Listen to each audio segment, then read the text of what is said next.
Hello students, तो कल हम ये चैप्टर पढ़ रहे थे द लो स्प्रिंग चैप्टर, जिसके अंदर हमने एक रैग पिकर की स्टोरी पढ़ी थी जो कि सीमापुरी के आउटस्कर्ट्स में रहता है।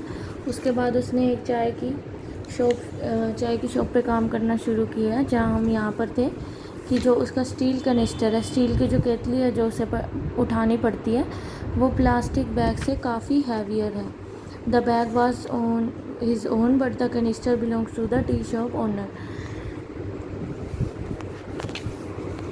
अब इसके अंदर क्या है कि जो उसका बैग था, प्लास्टिक बैग, जो वो रैग पिकिंग करता था, कूड़ा उठाता था, वो बैग उसका खुद का था। लेकिन यहाँ क्या है, जो उसका कनिस्टर है जिसके अंदर वो दूध भर के लाता है, वो उस टी शॉप ओनर का है, जिसकी वो चाय की दुकान है, वह उसका है। Thus Saheb is no longer his own master now. Saheb अब उसका अपना बॉस नहीं है, वो किसी के यहाँ नौकरी कर रहा है, उसके हिसाब से उसे चलना पड़ता है। अब आगे अगले स्टैंजा में क्या है, the writer also describe the poor fate of the children of Firozabad. She meets a boy named Mukesh. He belonged to a family of bangle makers.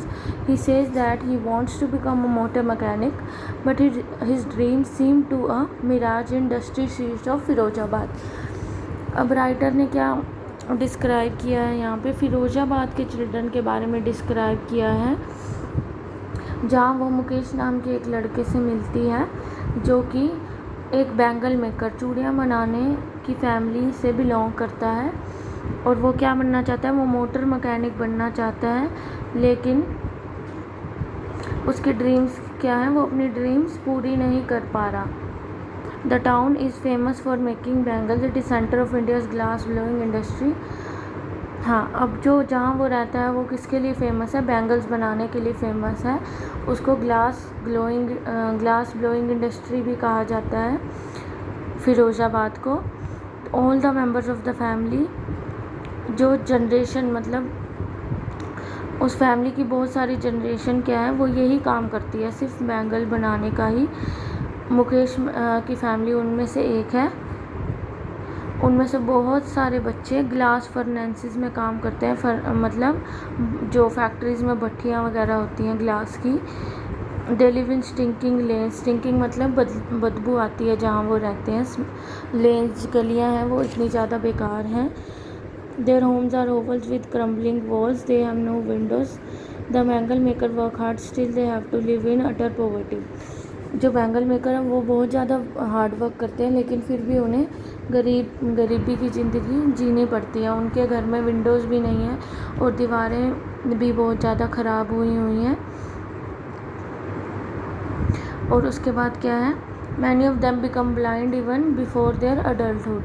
उनमें से बहुत लोग तो अंधे हो जाते हैं, क्योंकि उस फैक्ट्री में बहुत ज़्यादा हीट होती है, उसकी वजह से उन्हें बहुत ज़्यादा हार्म पहुंचता है. तो इतना ज़्यादा हार्ड वर्क करने के बाद भी वो उन्हें पे ऑफ नहीं हो रहा है उनका ये हार्ड वर्क.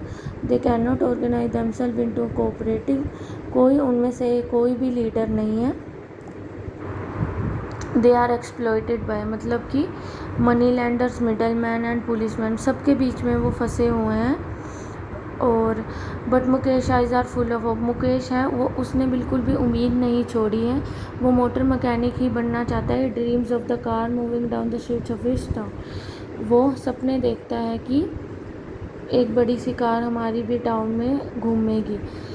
तो इसमें हमें लो spring stories of stolen childhood में जिन बच्चों के सपने छीन जाते हैं उनकी कुछ स्टोरीज़ बताई हुई हैं. पहले एक रैग पिकर की, उसके बाद जब वो टी स्टॉल पे काम करता है तब भी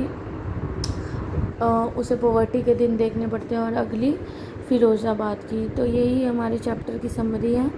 इसमें ऑलमोस्ट हमें यही बताया गया है कि बचपन के अंदर ही उनके सपने छीन जाते हैं. तो आपको और कोई डाउट हो इस चैप्टर में तो ले लेना, कल हम आगे क्वेश्चंस करेंगे.